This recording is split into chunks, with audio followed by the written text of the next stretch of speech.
आज Doubtnut app download करें। Doubtnut पर अपने सभी गणित, रसायन विज्ञान, भौतिक विज्ञान और जीव विज्ञान के डाउट्स का करो सफाया।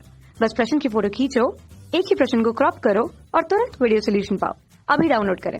नमस्कार दोस्तों, हमारा प्रश्न है कि दोस्तों यहाँ पर हमें प्रश्न पूछा गया है कि कीटनाशक जिसे शाकनाशी भी कहा जाता है, इसे किस प्रकार के जल प्रदूषण के लिए उत्तरदायी है तथा इनकी हानियां भी लिखिए। तो दोस्तों हमें बताना है कि ये जल में किस तरह से जल प्रदूषण के लिए उत्तरदायी है और साथ में इनसे होने वाली जो हमारी हानियां हैं उसे भी हमें वर्णन करना है। तो दोस्तों हम जानते हैं कि कीटनाशक के रूप में हम खेतों में दोस्तों कीटनाशक के रूप में किसका उपयोग करते हैं, वो करते हैं डीडीटी का। ठीक है, तो हम कह सकते हैं कि यहाँ पर जो हमें कीटनाशक के बारे में पूछा गया है, अगर दोस्तों मैं उदाहरण के तौर पे एक अगर कीटनाशक के बारे में बात करूं तो हमारा जो महत्वपूर्ण और उपयोगी कीटनाशक कौन सा है, वो है दोस्तों डीडीटी।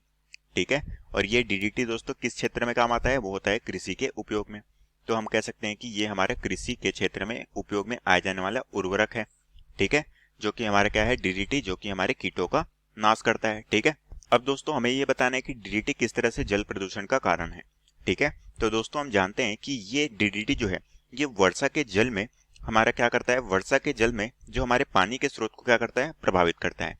ठीक है, तो जब दोस्तों वर्षा का जो जल अगर डीडीटी में मिलता है तो क्या हो जाए, पानी प्रदूषित हो जाती है और इस प्रदूषित पानी के कारण मछलियों के शरीर में क्या होता है, पौधों का संचयन रुक जाता है, जिसके कारण से क्या होती है, जिससे मछलियों की मृत्यु हो जाती है। ठीक है, तो हम दोस्तों कह सकते हैं कि जब ये डीडीटी वर्षा के जल के साथ मिलकर पानी के स्रोतों पे प्रदूषित कर देता है और जिससे कि मछलियों के शरीर में पौधों के द्वारा संचित होने से उनकी मृत्यु हो जाती है। तो ये हो गया दोस्तों डीडीटी, जो कि हमारा कीटनाशक है, तो इसके होने वाले जल में दुष्प्रभाव। ठीक है, इसी तरह से दोस्तों मनुष्यों के अंदर हमारी जो डीडीटी है ये किस तरह से प्रभावित करती है, मनुष्यों के अंदर जो हमारी नाड़ी तंत्र है और साथ में प्रजनन ग्रंथि, इन दोनों को प्रभावित करती है।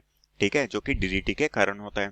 ठीक है, अब दोस्तों हम जानते हैं कि जो हमारे कीटनाशक है जिसे हम शाकनाशी भी कहते हैं, एक और हमारा जो होता है वो हमारा क्या होता है, 2,4 डाइक्लोरोफिनॉक्सी एसिटिक अम्ल। ठीक है, ये हमारा 2,4 डाइक्लोरोफिनॉक्सी एसिटिक अम्ल और ट्राइक्लोरोफिनॉक्सी अम्ल, ये दोनों हमारे क्या है, कीटनाशक, और ये दोनों दोस्तों मनुष्य में किस तरह से प्रभावित करते हैं, ये हमारे त्वचा रोग के लिए उत्तरदायी होते हैं। ठीक है, तो हम कह सकते हैं कि ये दोनों जो हमारे कीटनाशक हैं ये हमारे मनुष्यों में त्वचा रोग के लिए मुख्यतः उत्तरदायी होते हैं। ठीक है, तो इन दोनों से क्या होता है, त्वचा रोग होता है।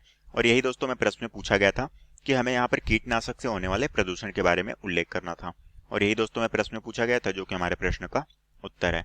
तो आशा करता हूँ दोस्तों आपको ये प्रश्न समझ आया होगा। धन्यवाद। कक्षा 6 से 12वीं से लेकर नीट, IIT, JEE वो एडवांस के लेवल तक 1 करोड़ से ज्यादा छात्रों का भरोसा। आज ही डाउनलोड करें डाउटनेट ऐप या व्हाट्सएप करें अपने सारे डाउट्स 8400 400 400 पर।